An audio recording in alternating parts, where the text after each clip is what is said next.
లేవియకాండము 20వ అధ్యాయము. మరియు యెహోవా మోషేకు ఇలాగ సెలవిచ్చెను, నీవు ఇశ్రాయేలీయులతో ఇట్లనుము, ఇశ్రాయేలీయులలోనే గాని ఇశ్రాయేలు ప్రజలలో నివసించు పరదేశులలోనే గాని ఒకడు ఏమాత్రమును తన సంతానమును మొలెకుకు ఇచ్చిన ఎడల వానికి మరణశిక్ష విధింపవలెను.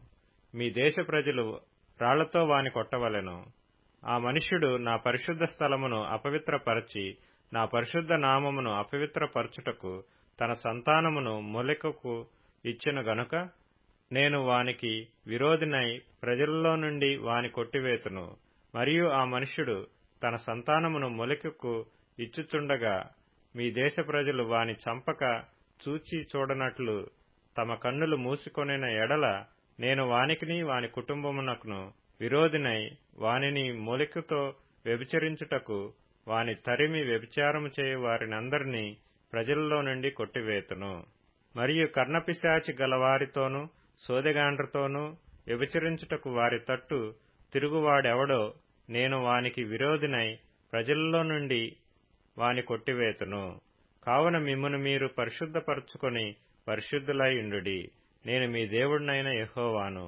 మీరు నా కట్టడలను ఆచరించి వాటిని అనుసరింపవలెను. నేను మిమ్మును పరిశుద్ధపరచు యెహోవాను. ఎవడు తన తండ్రినైనను తన తల్లినైనను దూషించునో వానికి మరణశిక్ష విధింపవలెను. వాడు తన తండ్రినో తల్లినో దూషించును గనుక తన శిక్షకు తానే కారకుడు. పరుని భార్యతో వ్యభిచరించిన వానికి అనగా తన పొరుగువాని భార్యతో వ్యభిచరించిన వానికిని ఆ వ్యభిచారిణికిని మరణశిక్ష విధింపవలెను. తన తండ్రి భార్యతో శయనించినవాడు తన తండ్రి మానాచ్ఛాదనమును తీసెను. వారిద్దరికిని మరణశిక్ష విధింపవలెను. తమ శిక్షకు తామే కారకులు. ఒకడు తన కోడలితో శయనించిన ఎడల వారిద్దరికిని మరణశిక్ష విధింపవలెను. వారు వారి వరసలు తప్పిరి, వారి ప్రాణాపరాధము వారి మీద నుండును. ఒకడు స్త్రీతో శయనించినట్టు పురుషునితో శయనించిన ఎడల వారిద్దరూ హేయక్రియను చేసిరి గనుక వారికి మరణశిక్ష విధింపవలెను. తమ శిక్షకు తామే కారకులు. ఒకడు స్త్రీని ఆమె తల్లిని పెండ్లి చేసుకొనిన ఎడల అది దుష్కామ ప్రవర్తన. దుష్కామ ప్రవర్తన మీ మధ్య నుండకుండా వానిని వారిని అగ్నితో కాల్చవలెను. జంతుశయనము చేయువానికి మరణశిక్ష విధింపవలెను.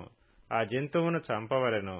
స్త్రీ తన్ను జంతువు పొందునట్లు దాని సమీపించిన ఎడల ఆ స్త్రీకిని ఆ జంతువునకును మరణమే విధి. ఆమెను దానిని చంపవలెను. తమ శిక్షకు తామే కారకులు. ఒకడు తన సహోదరిని